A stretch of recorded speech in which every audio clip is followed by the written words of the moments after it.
My hand technique, it's just pretty simple. We're going to start by looking at our non-dominant hand, and you notice that it kind of comes out to be somewhat rounded square, and depending on you as the person, you're going to have maybe a slant, you'll have what we call a house because it'll go up like this, or it might go fairly straight across. Mine does a very gentle sloping line. Like if you look where my fingers connect to my hand, it kind of slopes downward. So what I'm going to do is I'm just going to make a simple hand sign. You can do anything. You can be like, pew, Spider-Man, or you can have it like, you could do the back, but I like to see the front because we get all that line and wrinkle detail. You can have your hands closed. You can be doing whatever you want to practice with, because these practice hands will be sort of what you're putting on your final project, right? But we're just going to do my hand drawing method, and we'll do 2, maybe 3 of these hands as your sketchbook assignment. So starting out with my rounded square.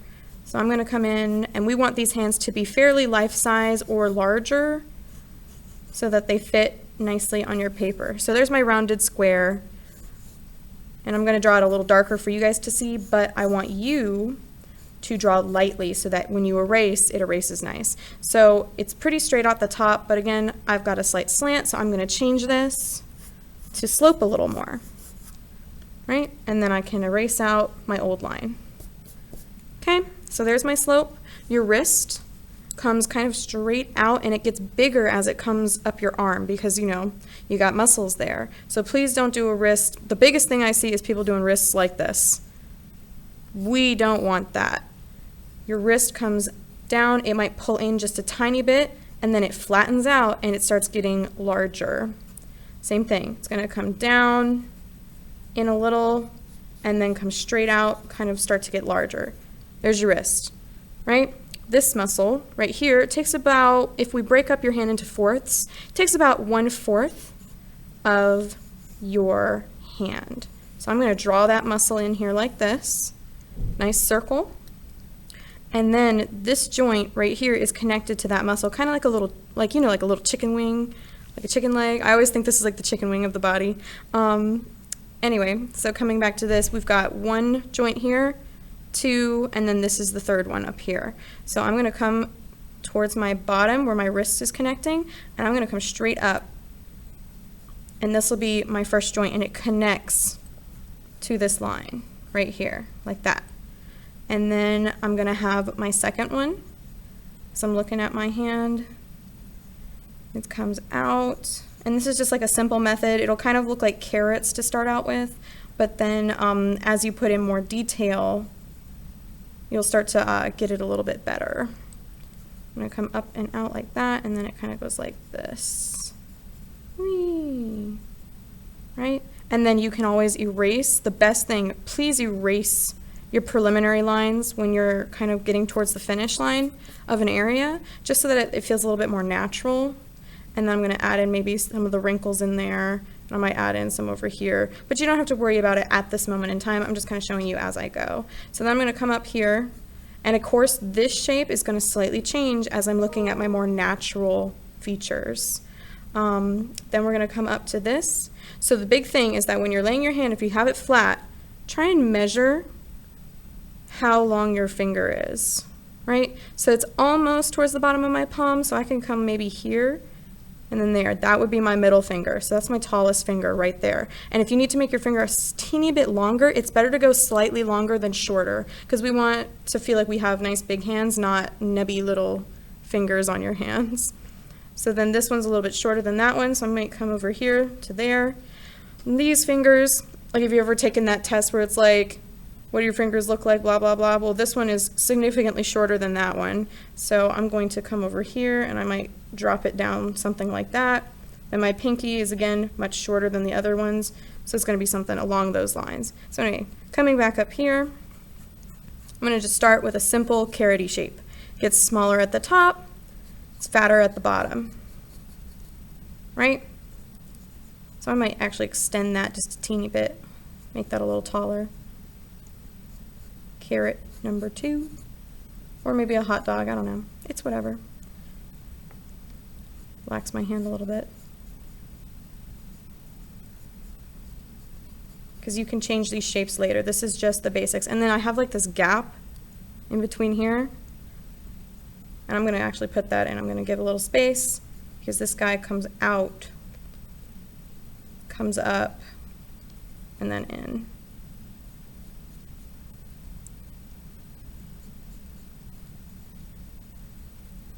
Right? And then you can kind of come back in. This is just, again, basic form, but then you can come back in and add the details to those fingers.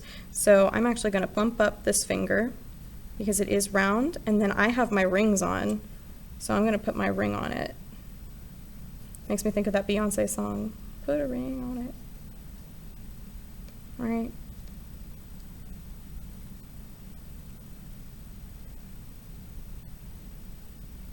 Right? And my little squiggles, they're actually kind of a little bit random. They don't have to be perfect, because, you know, nobody's perfect. So might as well have a little fun with it. I'm going to come back, erase a little bit of that. Now my email is crazy, and then I have my fingernail up in here. Same thing over here. You can see my fingernail. Get those deets. We want those deets. Right? And then I'm coming to my middle finger.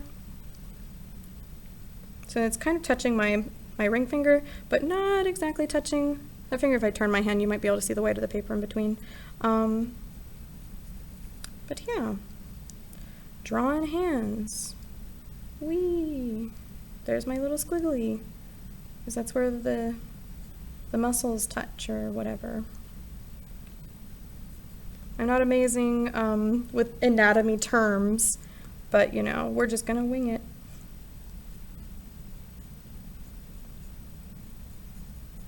Again, I'm drawing really dark so that you guys can see it. Please draw lighter for yourself, you know? Like,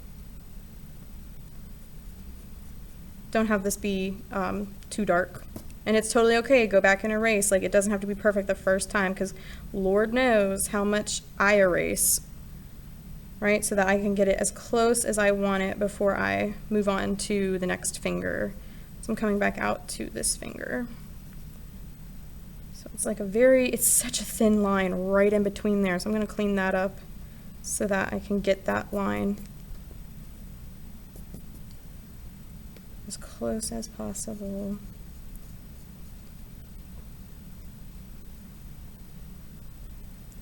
And then it's like really squeeze in there that little line. So here's the first one. Oh, and then it's almost touching, and then it is touching at the base.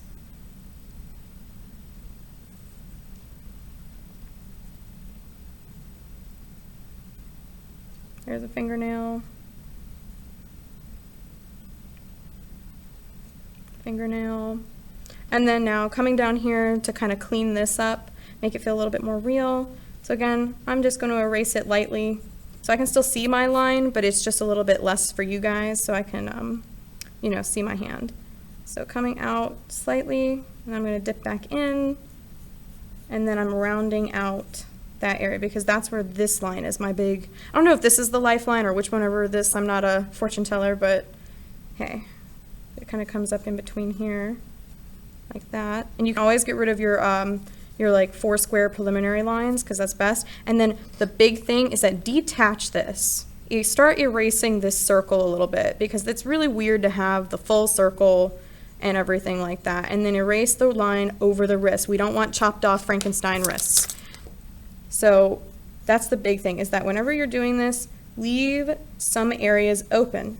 Like imagine like a river. Like if you block off or put a dam on the river, the water can't flow, but we want the water to flow through all of these parts. So that's when you're going to come back in and you're going to erase out some of the lines so that it just feels a little bit more natural. It flows, right? I know I sound so hippie with the flowing, but hey, don't forget, you gotta flow. You gotta flow with it, bro. Anyway, I'm sorry, this is so terrible. Anyway, but hey, that's who I am as a teacher. I'm awkward and weird and whatever, so. I'm gonna straighten that out. because there's that other line, because it kind of comes up and goes down like that. It's got all them rinks. And then I kind of pull it out just a little bit for the web. This guy, this little like thingy in here, it's kind of like, it's the teeniest web, right? It's like semi-related to ducks, I guess, I don't know. And then if I feel like my thumb is a little odd, which I kind of think it is, we can come back in and kind of reposition it. I just feel like maybe it's bent out too far. So I'm gonna bring it up and in like this, just to make it feel a little bit more relaxed.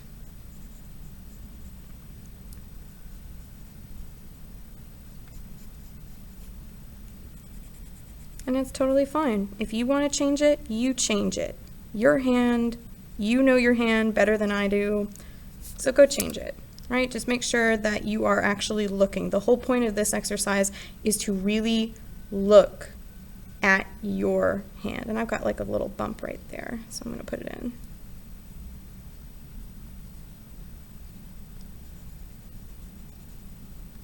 Draw what you see, not what you think you know. Okay? I actually have these little like divots right here on the back of my thumb, because it's like, I don't know, it's like where the skin is like a little bit wrinkled, I guess. Anywho, but there's that. And then if you want to, if you're one of those people that can see those lines in your wrist, you go for it. I can't, so I'm not going to.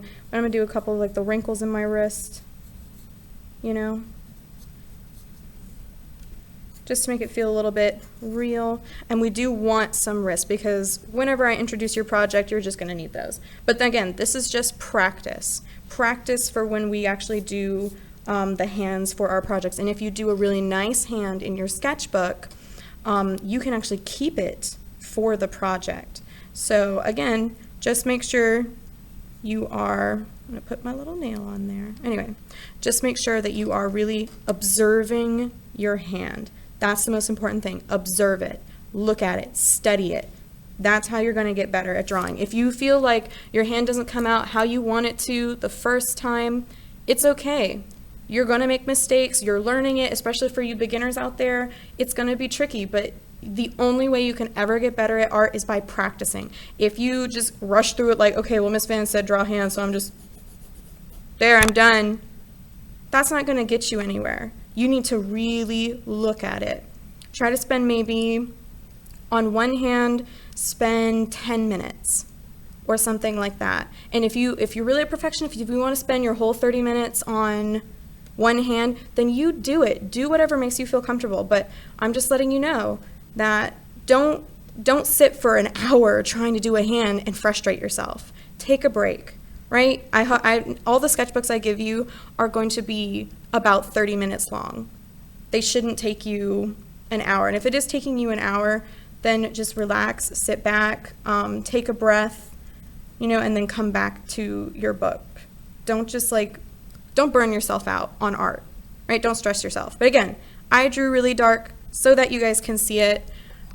Make sure you guys can draw really light. And I'm gonna zoom in, see all them goody lines. Oh yes, look at that. Yep, remember, don't do the wrist like that. No bottleneck wrists. We want a wrist that gets larger as it goes down, because this is your arm, right? This is gonna be the smallest your wrist is gonna get, right? Because it connects your hand to that item. See, pretty thick. Anyway, zooming out. All right, so now we have done a hand. Excellent, using the box method, just like that. So look for more instructions in Google Classroom, and have a great one.